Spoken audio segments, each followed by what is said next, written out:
Members of Parliament and ladies and gentlemen, as introduced, I'm Dr. Peter McCullough. I'm a practicing internist, a cardiologist, and epidemiologist, and I've been completely dedicated since the onset of the pandemic to doing everything I can to help each and every patient.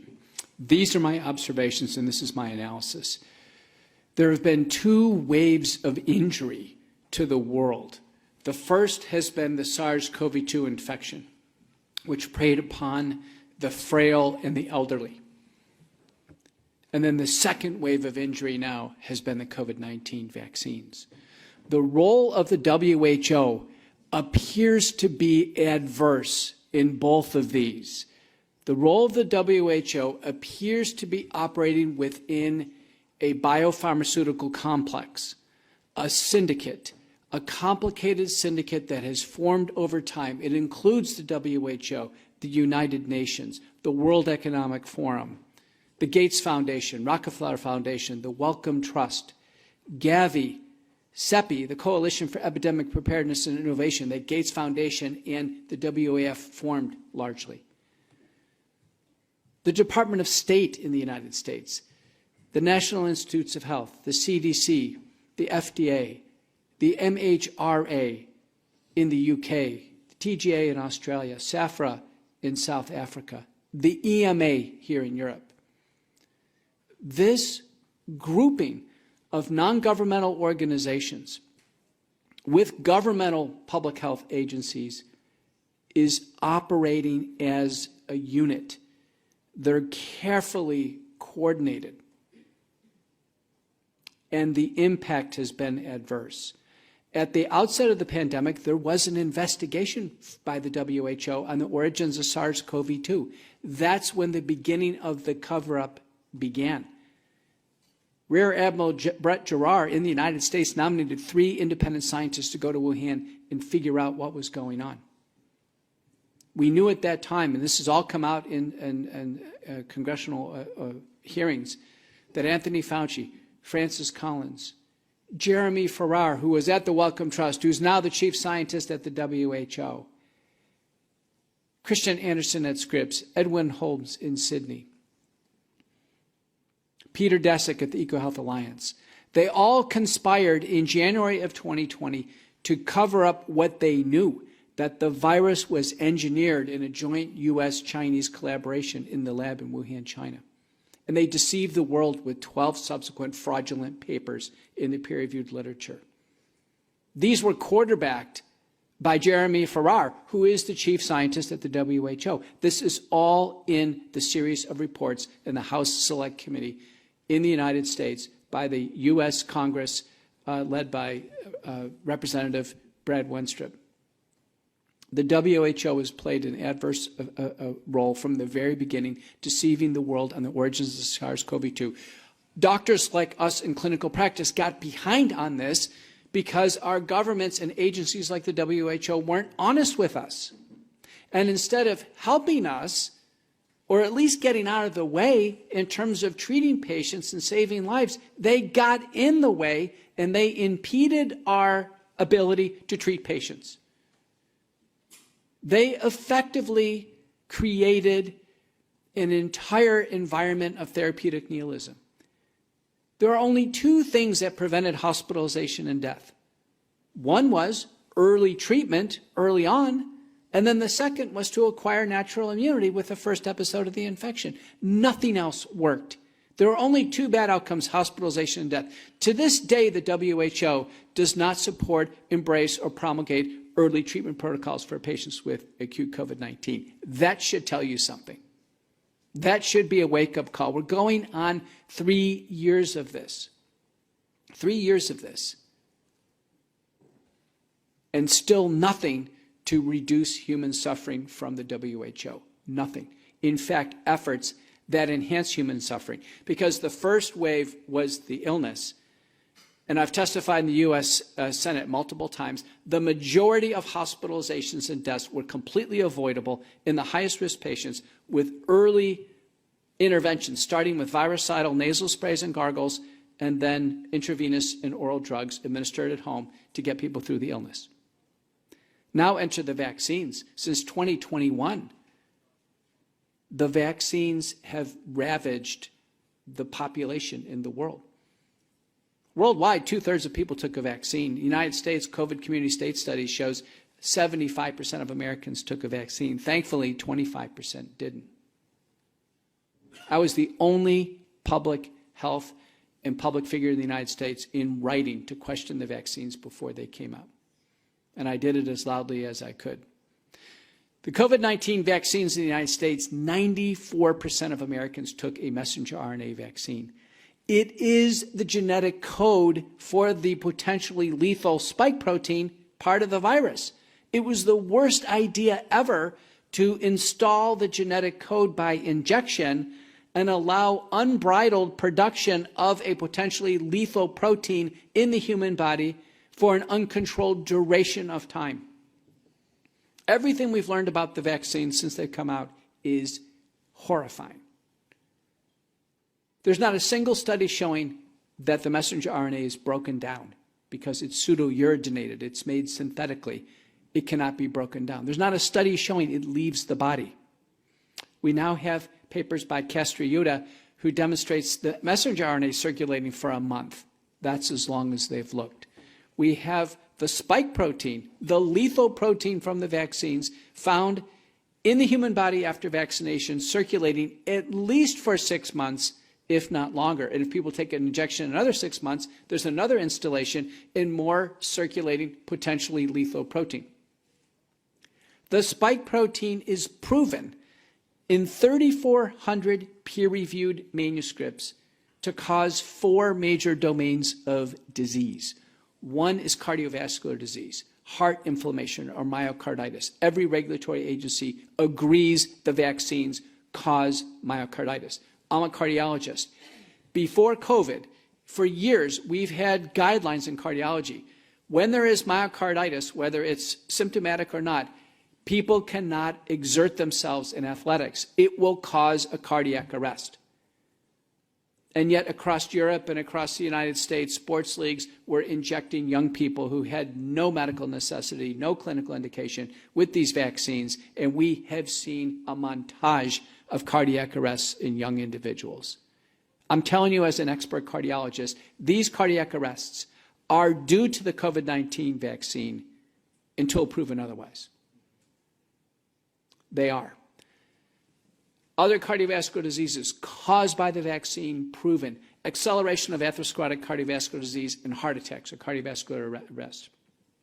Posterior orthostatic tachycardia syndrome or POTS, or people passing out due to low blood pressure. You have seen montages of people in the media, one after another, passing out like you've never seen before. It is the vaccine until proven otherwise.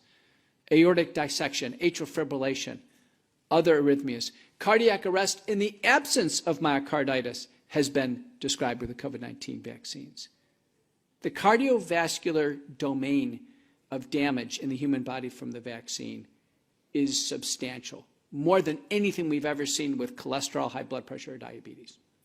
The second major domain is neurologic disease, stroke, both ischemic and hemorrhagic, Guillain-Barré syndrome, ascending paralysis that can lead to death, which it has led to death with messenger RNA vaccines, agreed to by all of our regulatory agencies, small fiber neuropathy, numbness and tingling, ringing in the ears, headaches. These are common. Third major domain, blood clots.